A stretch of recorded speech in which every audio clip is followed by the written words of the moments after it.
नमस्कार दोस्तों, स्वागत है आप सभी का आपका अपना यूट्यूब चैनल जीटीएम क्लासेस में। दोस्तों आज के इस वीडियो में 10th क्लास साइंस का मॉडल पेपर डिस्कस करेंगे दोस्तों। जी हाँ दोस्तों, जिस तरह से आपके एग्ज़ाम में जिस पैटर्न पर आपके एग्ज़ाम में एग्ज़ाम होता है दोस्तों, उसी पैटर्न पर आधारित आज हम साइंस का मॉडल पेपर डिस्कस करेंगे दोस्तों, जिसमें कि हम 40 महत्वपूर्ण ऑब्जेक्टिव प्रश्न करने वाले हैं जो कि आपके बोर्ड परीक्षा के लिए काफ़ी ही महत्वपूर्ण है। इसलिए दोस्तों आप एक एक क्वेश्चन को अच्छी तरह से देखिएगा, क्योंकि दोस्तों सभी प्रश्न को काफ़ी शानदार तरह से समझाया गया है, ठीक है। और सभी प्रश्न आपके बोर्ड परीक्षा के लिए काफ़ी महत्वपूर्ण प्रश्न है, इसलिए एक भी क्वेश्चन को स्किप नहीं करिएगा, वीडियो को पूरा जरूर देखिएगा। तो चलिए दोस्तों फटाफट आज का वीडियो शुरू करते हैं। फर्स्ट क्वेश्चन में कह रहा है कि वैद्युत प्रतिरोधकता का एसआई मात्रक है। दोस्तों वैद्युत प्रतिरोधकता का जो एसआई मात्रक होता है वह क्या होता है दोस्तों? तो देखिए आपको एक फार्मूला बता रहे हैं कि आर बराबर, जो आप फार्मूला जानते हो दोस्तों, क्या होता है, रो एल वाई के ए होता है, ठीक है। और दोस्तों यह मेरा रेजिस्टेंस हो गया, यह मेरा वैद्युत प्रतिरोधकता हो गया, यह मेरा लेंथ है, यह एरिया है। तो दोस्तों आपको हम इससे इसका जो है हमें पूछा जा रहा है कि एसआई मात्रक निकालना है, ठीक है। तो रो बराबर हम क्या लिख सकते हैं दोस्तों, क्या लिख सकते हैं, तो आर ए बटा के एल लिख सकते हैं, ठीक है। और दोस्तों आर मेरा क्या है, रेजिस्टेंस, तो रेजिस्टेंस का यूनिट क्या होता है दोस्तों, वह ओम होता है, ठीक है।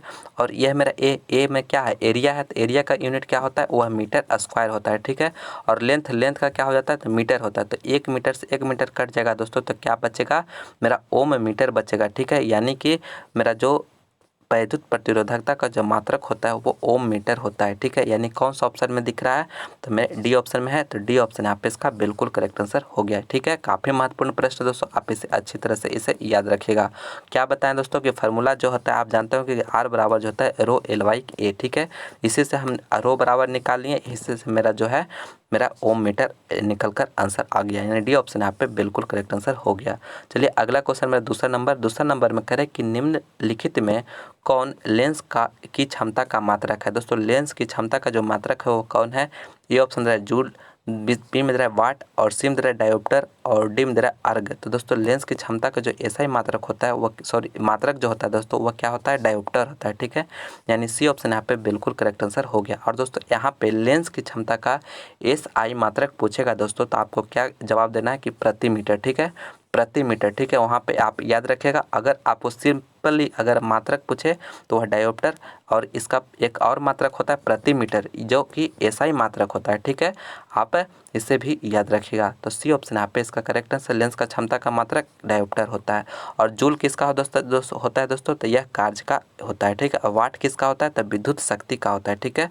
आप इसे भी याद रखिएगा। अगला क्वेश्चन मेरा तीसरा नंबर में कह रहा है कि वह उपकरण जो विद्युत ऊर्जा को यांत्रिक ऊर्जा में बदलता है होता है। दोस्तों वैसा उपकरण जो विद्युत ऊर्जा को यांत्रिक ऊर्जा में कन्वर्ट करता है वह क्या होता है, जनरेटर होता है, विद्युत मोटर होता है, या जनरेटर और विद्युत मोटर दोनों होता है, या इनमें से कोई नहीं।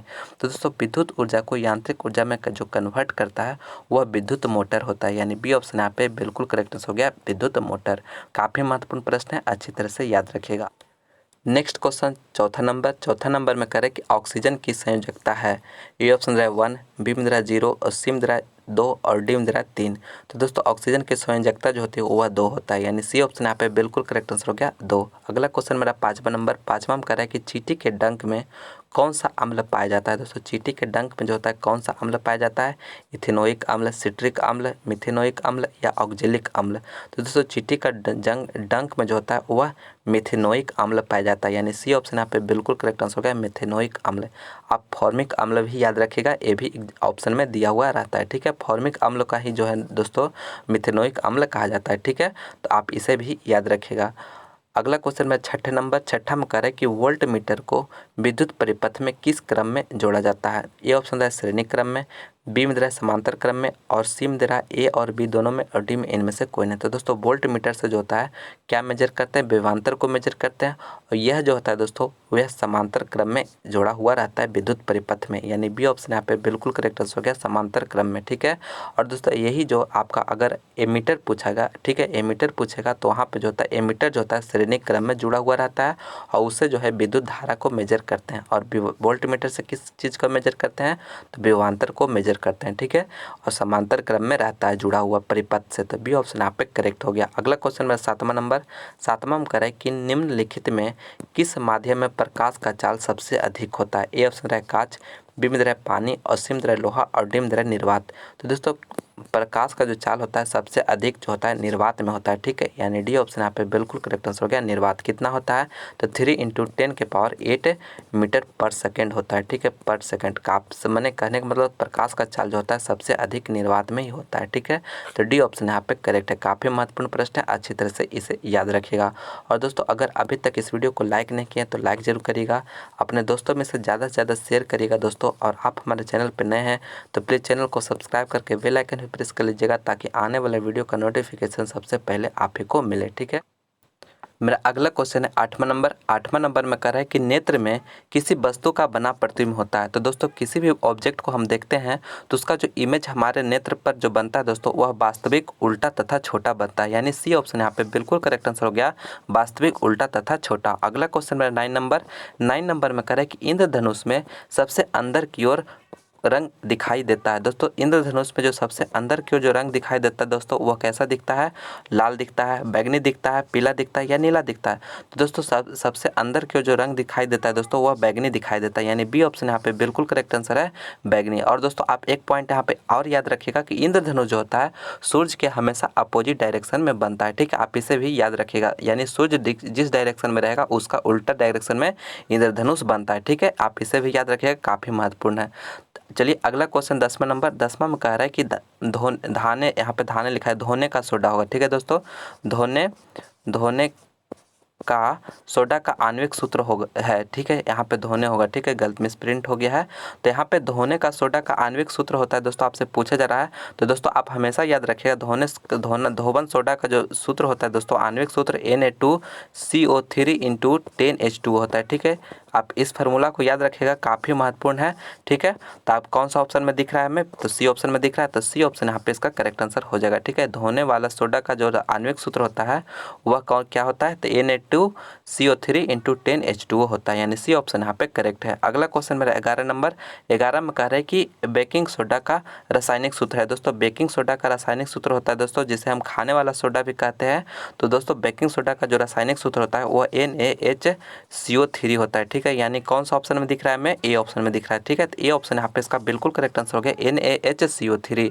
अगला क्वेश्चन 12 नंबर में कह रहा है कि श्वेत प्रकाश में कितने रंग होते हैं। दोस्तों श्वेत प्रकाश में जो होते हैं कितने रंग होते हैं, 4 होता है, 5 होता है, 6 होता है या 7 होता है। तो दोस्तों श्वेत प्रकाश में जो होता है दोस्तों 7 रंग होता है, यानी 7 रंग होता है, ठीक है। यानी डी ऑप्शन यहाँ पे बिल्कुल करेक्ट आंसर हो गया, 7।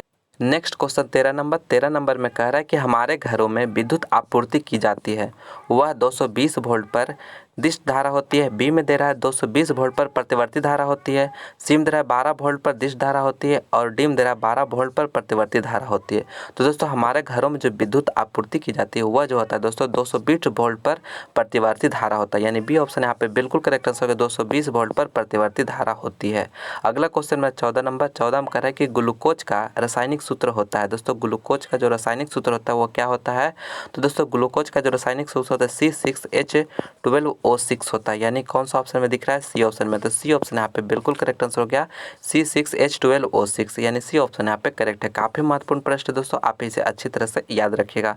अगला क्वेश्चन मेरा 15 में कह रहा है कि प्रकाश किस रंग का तरंगदैर्घ्य सबसे अधिक होता है। प्रकाश का जो होता है किस रंग का तरंगदैर्घ्य जो होता है सबसे अधिक होता है, बैंगनी का, हरा का, लाल का, इनमें से कोई नहीं।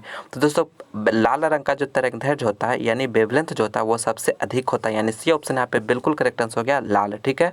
और दोस्तों बैगनी रंग का जो तरंगदैर्घ्य होता है वो सबसे कम होता है, ठीक है, आप इसे भी याद रखिएगा, ठीक है।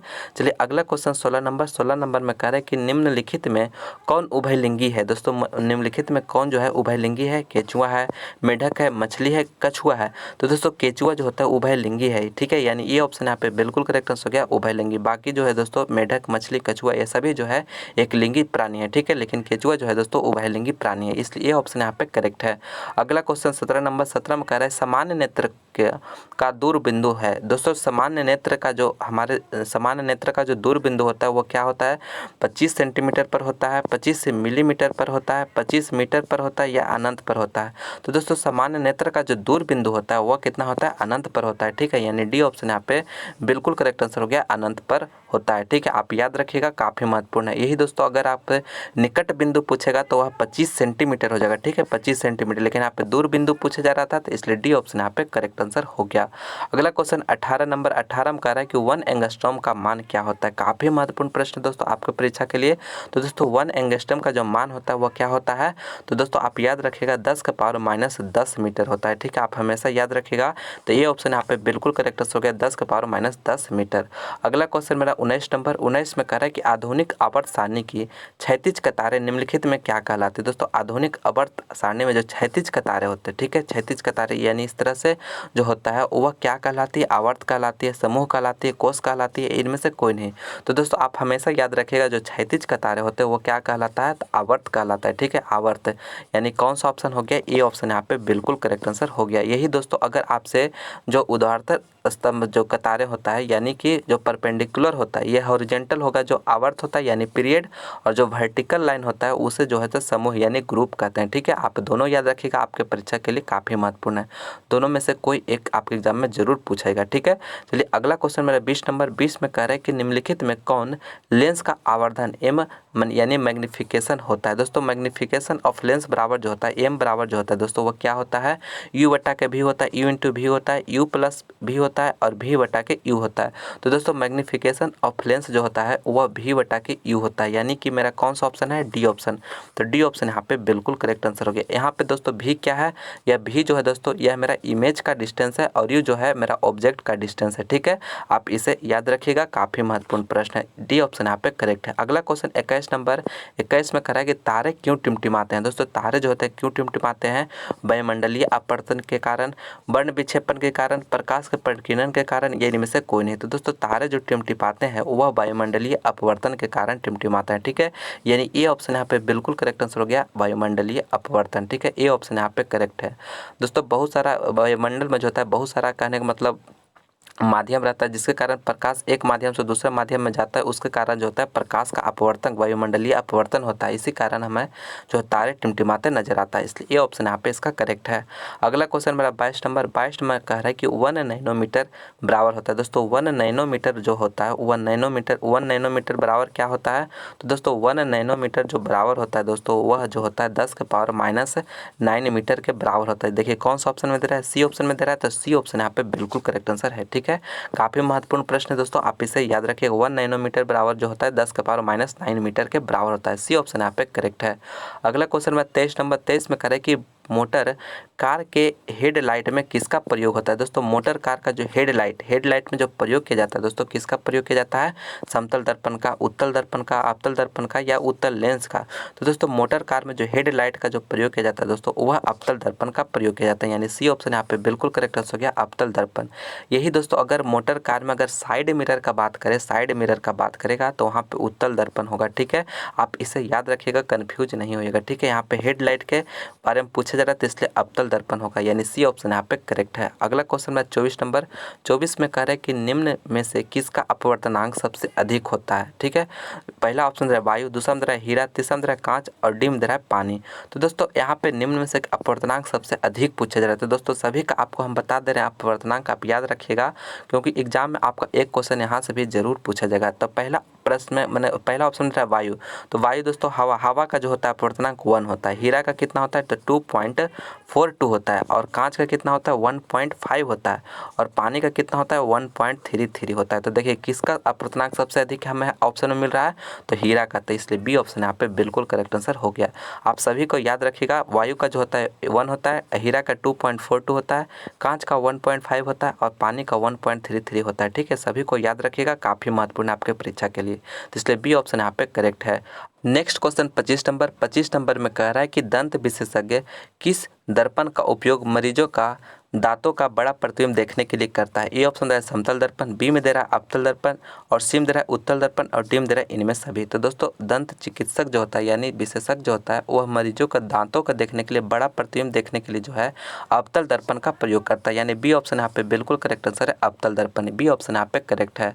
काफ़ी महत्वपूर्ण प्रश्न है दोस्तों, अच्छी तरह से इसे याद रखिएगा। अगला क्वेश्चन में 26 नंबर 26 में कह रहा है कि मैग्नीशियम पाया जाता है। दोस्तों मैग्नीशियम जो पाया जाता है क्लोरोफिल में, लाल रक्त कण में, में, वर्णी लवक में या श्वेत रक्त कण में? तो दोस्तों मैग्नीशियम जो पाया जाता है क्लोरोफिल में पाया जाता है, यानी ये ऑप्शन यहाँ पे बिल्कुल करेक्ट आंसर हो गया क्लोरोफिल। ठीक है, तो क्लोरोफिल के कारण जो ही होता है दोस्तों, पौधे जो होता है अपना भोजन स्वयं बना लेता है। ठीक है, यानी ये ऑप्शन यहाँ पे करेक्ट है।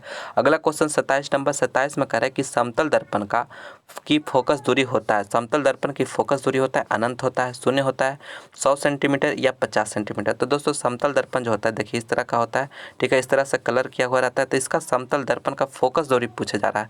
तो फोकस दूरी जो होता है दोस्तों इसका अनंत होता है। ठीक है, अनंत होता है, यानी ये ऑप्शन यहाँ पे बिल्कुल करेक्ट आंसर है। ठीक है, ये ऑप्शन यहाँ पे करेक्ट है। अगला क्वेश्चन मेरा 28 नंबर 28 में कह रहा है कि फूल का कौन सा भाग फल में बदलता है? दोस्तों फूल का कौन सा भाग जो होता है फल में बदलता है?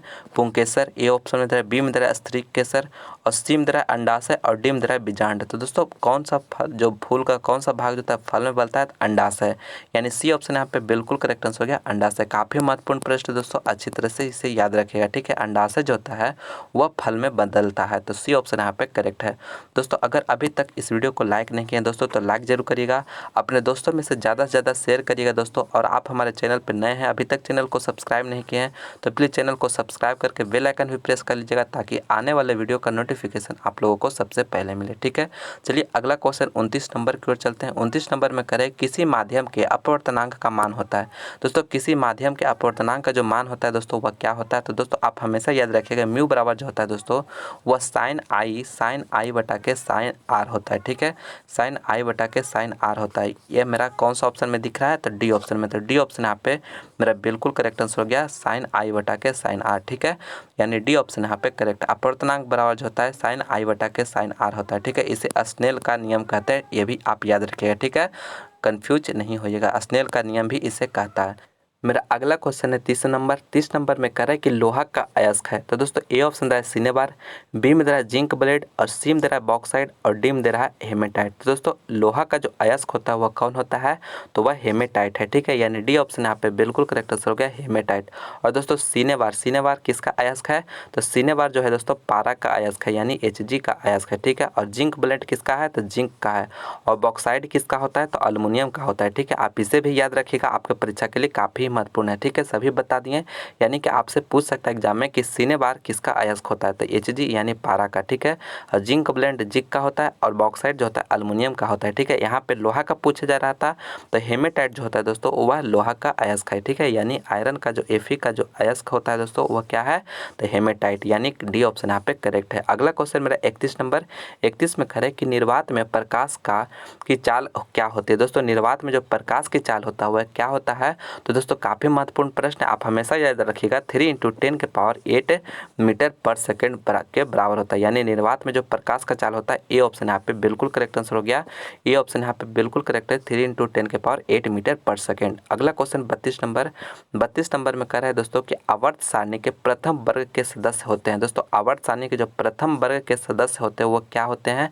अम्लीय धातु होते हैं, अक्रिय धातु होते हैं, क्षार धातु होते हैं, या मिश्र धातु होता है? तो दोस्तों पहला ग्रुप होता है, पहला प्रथम वर्ग के सदस्य को जो होता है दोस्तों क्षार धातु कहते हैं। ठीक है, यानी सी ऑप्शन यहाँ पे बिल्कुल करेक्ट आंसर हो गया क्षार धातु। ठीक है, और दोस्तों दूसरा वर्ग के पूछेगा दोस्तों तो आप हमेशा याद रखिएगा क्षारीय मृदा धातु। ठीक है, क्या होता है? क्षारीय मृदा धातु होता है दूसरा वर्ग के। ठीक है, आप इसे भी याद रखिएगा, प्रथम वर्ग का पूछा जाएगा तो आपका क्षारीय धातु हो गया, और दूसरा वर्ग का पूछेगा तो क्षारीय मृदा धातु होता है। ठीक है, यानी कि वहाँ पे बहुत दूसरा आंसर हो जाएगा। ठीक है, कंफ्यूज नहीं होना है, आपको हम दोनों बता रहे हैं, दोनों काफ़ी महत्वपूर्ण है आपके परीक्षा के लिए। पहला वर्ग का पूछेगा तो क्षार धातु, दूसरा कहेगा तो क्षारीय मृदा धातु। ठीक है, चलिए अगला क्वेश्चन मेरा 33 नंबर में करें कि नेत्रदान में नेत्र का कौन सा भाग दान में दिया जाता है? ए ऑप्शन दे रहा है रेटिना, बी में दे रहा है आइरिस, और सी में दे रहा है नेत्र गोलक, और डी में दे रहा है कॉर्निया। तो दोस्तों नेत्र दान में जो नेत्र का कौन सा भाग दान में दिया जाता है? तो वह कॉर्निया को दिया जाता है, यानी डी ऑप्शन यहाँ पे बिल्कुल करेक्ट आंसर है कॉर्निया। ठीक है, आप याद रखिएगा, काफ़ी महत्वपूर्ण प्रश्न है। और दोस्तों रेटिना पर जो होता है प्रतिबिंब बनता है, ठीक है। रेटिना पर जो होता है प्रतिबिंब बनता है, और आइरिस जो होता है दोस्तों आँख का रंग जो होता है आइरिस पर निर्भर करता है, ठीक है। आप इसे भी याद रखिए, आपके एग्जाम में पूछ सकता है, ठीक है। तो यहाँ पे डी ऑप्शन यहाँ पे करेक्ट हो गया। अगला क्वेश्चन में 34 नंबर, 34 में कह रहा है आवर्त सारणी के शून्य समूह का तत्व है। दोस्तों आवर्त सारणी का शून्य समूह का जो तत्व है वह कौन है? ए ऑप्शन दे रहा है हाइड्रोजन, बी में दे रहा है हीलियम, और सी में दे रहा है कार्बन, और डी में दे रहा है क्लोरीन। तो दोस्तों आवर्त सारणी का शून्य समूह, ठीक है, यानी कि जीरो ग्रुप किसको कहते हैं? तो अक्रिय गैसों को समूह वाला जो होता है दोस्तों वो से जो होता है कहते हैं शून्य समूह, ठीक है। यानी कि यहाँ पे हीलियम जो है दोस्तों, हीलियम जो होता है वह शून्य समूह का तत्व है, ठीक है, यानी शून्य ग्रुप का एलिमेंट है, ठीक है। तो यहाँ पे बी ऑप्शन यहाँ पे बिल्कुल करेक्ट आंसर हो गया, हीलियम। अगला क्वेश्चन मेरा 35 नंबर में कह रहा है कि चिपको आंदोलन किससे संबंधित है? दोस्तों चिपको आंदोलन जो है किससे संबंधित है? ए ऑप्शन है वन संरक्षण, बी में दे रहा है मृदा संरक्षण, और सी में दे रहा है जल संरक्षण, और डी में दे रहा है वृक्षारोपण। तो दोस्तों चिपको आंदोलन जो है वन संरक्षण से संबंधित है, यानी ए ऑप्शन यहाँ पे बिल्कुल करेक्ट आंसर हो गया, वन संरक्षण। ए ऑप्शन यहाँ पे करेक्ट है। दोस्तों इसमें जो है आपको हम साइंस का मॉडल पेपर करवा रहे हैं दोस्तों, जिसमें कि हम 40 महत्वपूर्ण ऑब्जेक्टिव प्रश्न डिस्कस किए हैं, ठीक है। इसलिए दोस्तों आप लास्ट तक जरूर बने रहेगा, और दोस्तों इस वीडियो को अपने दोस्तों में से ज़्यादा से ज़्यादा शेयर करिएगा, और आप हमारे चैनल पर नए हैं तो प्लीज़ चैनल को सब्सक्राइब भी जरूर कर लीजिएगा। मेरा अगला क्वेश्चन है 36 नंबर में कह रहे हैं कि डायनेमो के द्वारा बदला जाता है। ए ऑप्शन रहा है यांत्रिक ऊर्जा को विद्युत ऊर्जा में, बी में रहा है चुंबकीय ऊर्जा को विद्युत ऊर्जा में, और सी में रहा है गतिज ऊर्जा को विद्युत ऊर्जा में, और डी में रहा है स्थितिज ऊर्जा को विद्युत ऊर्जा में। तो दोस्तों डायनेमो जो होता है वह यांत्रिक ऊर्जा को विद्युत ऊर्जा में कन्वर्ट करता है, यानी ए ऑप्शन यहाँ पे बिल्कुल करेक्ट आंसर है, यांत्रिक ऊर्जा को विद्युत ऊर्जा में। तो ए ऑप्शन यहाँ पे करेक्ट है। और दोस्तों डायनेमो के बारे में पूछा जाए, यही दोस्तों आपको विद्युत मोटर के बारे में अगर पूछा जाएगा तो वहाँ पे जो होता है विद्युत ऊर्जा को यांत्रिक ऊर्जा में कन्वर्ट करता है, इसे भी आप याद रखिएगा, ठीक है, आपके एग्जाम में पूछ सकता है। तो यहाँ पे ए ऑप्शन यहाँ पे करेक्ट हो गया, डायनेमो जो होता है वह यांत्रिक ऊर्जा को विद्युत ऊर्जा में कन्वर्ट करता है। तो ए ऑप्शन यहाँ पे करेक्ट है। अगला क्वेश्चन है 37 नंबर, 37 में कह रहा है कि कौन सा लेंस अपसारी लेंस भी कहलाता है? दोस्तों कौन सा लेंस जो है अपसारी लेंस कहलाता है? तो दोस्तों अवतल लेंस जो होता है दोस्तों, अवतल लेंस जो होता है वह अपसारी लेंस कहलाता है, यानी कौन सा ऑप्शन हो गया? A option. तो ये ऑप्शन यहाँ पे बिल्कुल करेक्ट आंसर हो गया। और दोस्तों उत्तल लेंस जो होता है वह अभिसारी लेंस कहलाता है, आप इसे भी याद रखिएगा, ठीक है। अवतल को क्या बोलते हैं? अपसारी लेंस कहते हैं, और इसको क्या उत्तल लेंस को क्या कहते हैं? तो उसे जो है अभिसारी लेंस कहते हैं, ठीक है। इसको अपसारी, इसको अभिसारी, ठीक है, दोनों को याद रखिएगा, कंफ्यूज नहीं होना है, ठीक है। नेक्स्ट क्वेश्चन 38 नंबर में करें कि 1 मिली एम्पियर बराबर होता है। दोस्तों 1 मिली एम्पियर बराबर जो होता है दोस्तों वह किसके बराबर होता है? तो वह 10 के पावर -3 एम्पियर के बराबर होता है, यानी कौन सा ऑप्शन है? ए ऑप्शन यहाँ पे बिल्कुल करेक्ट आंसर हो गया, 1 मिली एम्पियर बराबर 10 के पावर -3 एम्पियर के। तो ए ऑप्शन यहाँ पे करेक्ट है। अगला क्वेश्चन 39 नंबर, सौर ऊर्जा को रूपांतरित करते हैं। दोस्तों सौर सेल जो होता है वह सौर ऊर्जा को किस ऊर्जा में कन्वर्ट करता है? ए ऑप्शन है प्रकाश ऊर्जा में, बी में तरह गतिज ऊर्जा में, और सी में तरह ताप ऊर्जा में, और डी में तरह विद्युत ऊर्जा में। तो दोस्तों सौर सेल जो होता है वह सौर ऊर्जा को विद्युत ऊर्जा में कन्वर्ट करता है, यानी डी ऑप्शन यहाँ पे बिल्कुल करेक्ट आंसर हो गया, विद्युत ऊर्जा। अगला क्वेश्चन मेरा 40 नंबर, 40 में कह रहा है कि इनमें से कौन दर्पण का सूत्र है? दोस्तों दर्पण का जो सूत्र होता है दोस्तों वह क्या होता है? तो दोस्तों आप हमेशा याद रखिएगा कि 1/V प्लस 1/U बराबर 1/F होता है। तो देखिए कौन सा ऑप्शन में हमें दिख रहा है? तो दोस्तों हमें जो है ए ऑप्शन में दिख रहा है, ठीक है, ए ऑप्शन में। तो इसलिए ए ऑप्शन यहाँ पे इसका बिल्कुल करेक्ट आंसर हो गया। दर्पण सूत्र जो होता है 1/V प्लस 1/U बराबर 1/F होता है, यानी ए ऑप्शन यहाँ पे करेक्ट है। चलिए अगला क्वेश्चन। तो दोस्तों इस वीडियो में हम 40 महत्वपूर्ण प्रश्न किए हैं दोस्तों, और यह जो प्रश्न है दोस्तों आपका HW प्रश्न है, जिसमें पूछा जा रहा है कि क्लोरोफिल वर्णन का रंग होता है। तो दोस्तों ए ऑप्शन है हरा, बी में दे रहा है नीला, और सी में दे रहा है लाल, और डी में दे रहा है सफ़ेद। तो दोस्तों आप इस प्रश्न का आंसर आप हमें कमेंट करके बताइएगा कि इसका राइट आंसर क्या होगा, ठीक है, और उसका रिप्लाई जरूर करेंगे, ठीक है। तो दोस्तों इस वीडियो में हम साइंस मॉडल पेपर का 40 महत्वपूर्ण ऑब्जेक्टिव प्रश्न बताएं दोस्तों। आपके एग्जाम में दोस्तों इसी तरह से प्रश्न पूछे जाते हैं। तो दोस्तों 40 का 40 महत्वपूर्ण ऑब्जेक्टिव प्रश्न है दोस्तों, इसे आप सभी को याद कर लीजिएगा, और जो प्रश्न आपको याद नहीं होगा दोस्तों आप कॉपी में उसे नोट जरूर कर लीजिएगा। तो दोस्तों मैं उम्मीद करता हूँ कि यह वीडियो आपको पसंद आया होगा, तो प्लीज़ इसे लाइक करें, अपने दोस्तों में ज़्यादा से ज़्यादा शेयर करें, और आप हमारे चैनल पर नए हैं तो प्लीज़ चैनल को सब्सक्राइब करके बेल आइकन भी प्रेस कर लीजिएगा, ताकि आने वाले वीडियो का नोटिफिकेशन सबसे पहले मिले। तो दोस्तों दोस्तों आप लोग इसी तरह से मेहनत करते रहिए और लगातार मेहनत करते रहिए दोस्तों, तभी आप एग्ज़ाम में 400 प्लस मार्क्स ला सकते हैं। ठीक है, इसलिए आप लगातार शुरू से ही मेहनत करते चलिए ताकि आपका जो टारगेट है वह पूरा हो सके। ठीक है, तो चलिए मिलते हैं हम अगले वीडियो में। इस वीडियो को देखने के लिए बहुत बहुत धन्यवाद।